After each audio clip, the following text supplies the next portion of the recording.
هلو هلو، انا بوسي طه. ازيكم؟ عاملين ايه؟ يا رب تكونوا بخير. النهارده هنعمل مع بعض الكبده الاسكندراني. انا مشهوره بيها جدا، وكل اللي كلها من ايدي لازم يعملها على طول ويسألني على الطريقة. النهاردة هنعملها مع بعض بطريقة سهلة جدا وبسيطة. يلا بينا نبدأ مع بعض الطريقة. لو انتوا أول مرة تشوفوني ما تنسوش تعملوا لي اشتراك للقناة وتفعلوا زر الجرس علشان خاطر يوصلكم كل وصفاتي. في البداية معايا كيلو الا ربع من الكبدة البلدي، بقطعها شرايح كده زي ما انتوا شايفين. ضفت عليها 3 فصوص من الثوم مقطعاهم، وكمان نص معلقة صغيرة من الفلفل الاسود، نص معلقة صغيرة من المرقة بتاعة اللحمة، ونص معلقة صغيرة من الكمون، ونص معلقة صغيرة من الخل. بس كده. وبضيف عليهم عصير ليمونة كبيرة زي ما انتوا شايفين كده. دي كل المكونات اللي انا بضيفها على الكبدة، وبقلبهم مع بعض كويس جدا بالشكل اللي انتوا شايفينه ده. باسيبها في التتبيلة دي لمدة ساعة في التلاجة. وبعد كده في طاسة سخنة بقى على النار بضيف فيها شوية حلوين كده من الزيت، وبنزل بالكبدة بتاعتي كده شريحة شريحة زي ما انتوا شايفين. وبكون مقطعة كبدة شرايح كده زي ما انتوا شايفين بالطول، ومش رفيعة قوي ولا تخينة قوي، علشان خاطر لو رفيعة قوي هتبقى ناشفة كده منكم وبتشد، مش هتكون مظبوطة معاكم. الشرايح كده لازم تكون زي ما انتوا شايفين. ليه بقى مش بنزل بكل الكمية كلها مرة واحدة؟ علشان خاطر انا مش عايزة الكبدة تنزل معايا مية اطلاقا، ولا عايزاها تنزل مني دم. لان يا جماعة الكبدة البلدي بالذات مش بتتغسل. ممكن تغسلوا، لو انتوا هتعملوا كبدة مستوردة ممكن تغسلوها. هتغسلوها بايه؟ هتضيفوا عليها نص كوباية من اللبن، ومعاهم معلقتين كبار من الخل، وبنقعها فيها شوية. وبعد كده بصفيها في المصفى لحد ما تنزل كل اللي فيها تماما. لكن دي كبدة بلدي، فالكبدة البلدي معروف ان هي مش بتتغسل، بتتجاب من عند الجزار وتتعمل كده على طول زي ما انتوا شايفين. طبعا شايفين ان انا بقى بنزل الكبدة بتاعتي كده واحدة واحدة، علشان خاطر افضل محافظة على درجة الحرارة. والنار بتكون على اعلى درجة حرارة. ما ببدأش ان انا اقلبها غير لما تاخد معايا لون كويس جدا من تحت. ببدأ ان انا اقلبها كده بالشكل اللي انتوا شايفين. وكمان انا مش بقلبها باستمرار، تقلبتين اتنين كده بالظبط وتكون اتشوحت معايا. وبعد كده ببدأ ان انا اطلعها في طبق خارجي او اطلعها في مصفى.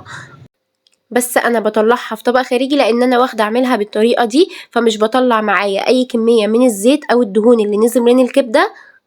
لو انت اول مره تعمليها بالطريقه دي فطلعيها في مصفى علشان خاطر تصفي كل السوائل اللي نزلت منها، وما تنزلش معاكي اي ميه لما نيجي نضيفها في المره التانية. طبعا زي ما قلت لكم انا ما ضفتش كل كميه الكبده اللي معايا، انا ضفت اول كميه وبعد كده ببدا بقى ان انا انزل بالكميه التانية. لان طبعا الطاسه ما خدتش معايا. لو انتوا عندكم طاسه كبيره وهتاخد كل الكميه زي ما احنا بنعملها كده، استخدموا الطاسه الكبيره وبالنسبه لكم هتكون احسن بكتير. بس انا الطاسه اللي عندي مش كبيره وما خدتش الكميه كلها، فبعملها كده على مرتين زي ما انتوا شايفين. برضو اول ما تاخد معايا لون بقوم مطلعاها كده زي ما انتوا شايفين بالشكل اللي انتوا شايفينه ده. شايفين بقى الكبدة مش منزلة ولا نقطة مية، كل اللي موجود بس زيت، وهو ده اللي احنا عايزينه. ما ينفعش ابدا ان الكبدة معاكم تنزل مية، لان بيكون طعمها فيه زفارة، ومش مستحب خالص ان هي تنزل مية معاكم زي ما انتوا شايفين بالطريقة دي كده. كده خلاص صفيت كل الكبدة اللي معايا. وفي الدهون اللي نزلت بقى الزيت ده، عايزه اقول لكم الصوص ده بقى بيكون خطير. بنزل بقى كده راس كامله من التوم هنا بقى انتوا حابين تقللوه حابين تزودوه براحتكم. باخد بقى كل البهاريز كده اللي معايا في الطاسه واشوح بقى التوم كده كويس جدا. هنا بقى ببدا ان انا اخلي النار متوسطه عشان خاطر مش عايزه التوم يتحرق مني تماما بالشكل اللي انتوا شايفينه ده. يعني انا عايزه التوم ياخد معايا لون ذهبي كده بسيط. بعد كده بنزل بباقي المكونات. بنزل بقى بفلفل حامي الكمية اللي انتوا حابينها. الكبدة الاسكندراني بقى بتحب الفلفل الحامي يكون كتير جدا. لو انتوا مش بتحبوا الفلفل الحامي ممكن تضيفوا فلفل بارد، بس شطة تكون باردة. ما تضيفوش فلفل بارد كتير علشان خاطر ما يعملش معاكم مرارة في قلب الكبدة.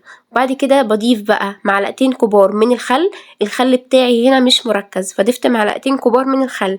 لو الخل بتاعكم مركز ضيفوا معلقة واحدة بس من الخل، علشان خاطر الطعم بتاعها ما يكونش باين قوي في الكبدة ويكون طاغي عليها.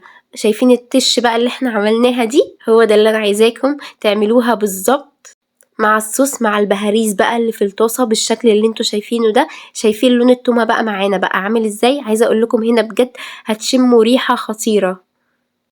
ضفت رشة خفيفة خالص كده من الكمون، وكمان رشة خفيفة خالص من الفلفل الأسود، ودي كل التوابل اللي أنا باحطها للكبدة بتاعتي، مش أكتر من كده، لأن أنا عايزة أحافظ على طعم الكبدة والطعم بتاعها كده يكون ظاهر وباين أكتر من التوابل بكتير. فهي دي التوابل اللي أنا باستخدمها. الكبدة الإسكندراني أساسها كمون وفلفل أسود بس كده. بعد بقى ما التومة اتشوحت معايا وخدت لون دهبي، بنزل بقى بكل الكبدة كده تاني بالشكل اللي انتوا شايفينه ده، وبديها بقى تقلبتين كده على النار. انا عايزه اقول لكم ان هي ما بتقعدش كتير تستوي، يعني كل الخطوات دي كلها بتتم في اقل من 10 دقايق. بعد ما ضفت الكبده بقى للمره التانية بسيبها بالظبط دقيقه على النار او دقيقتين، لان الكبده يا جماعه مش بتستوي سوا كامل، يعني بيكون فيها شده كده بسيطه. لو سبتوها كتير على النار هتجلد معاكم وهيكون طعمها مش لطيف. ضفت بقى الملح بتاعي، الملح بضيفه اخر حاجه خالص، وبكده الكبدة تكون جاهزة معانا للتقديم. في الوقت ده ممكن تضيفوا فلفل تاني حامي او ممكن ما تضيفوش. في ناس بتحب ان هي تضيفه كده علشان خاطر يكون طعمه مقرمش كده معاها وما يتبلش في قلب الوصفة. زي ما انتوا حابين، لو حابين ان انتوا تضيفوا فلفل تاني في الوقت ده ممكن تضيفوا. ودي كانت طريقتي في الكبدة الاسكندراني. قدموها زي ما انتوا حابين، ممكن تاكلوها كده بعيش وطحينة، ممكن تقدموها جنب مكرونة بصلصة زي ما انتوا حابين. جربوها بالطريقة دي واكتبولي رأيكم في الكومنتات. لو انتوا أول مرة تشوفوني ما تنسوش تعملولي اشتراك للقناة وتفعلوا زر الجرس علشان خاطر يوصلكم كل وصفاتي. وما تنسوش دايما ان معبوسي طه دايما حلاوتها في تتبيلتها. وانتظروني ان شاء الله في فيديو جديد ووصفة جديدة.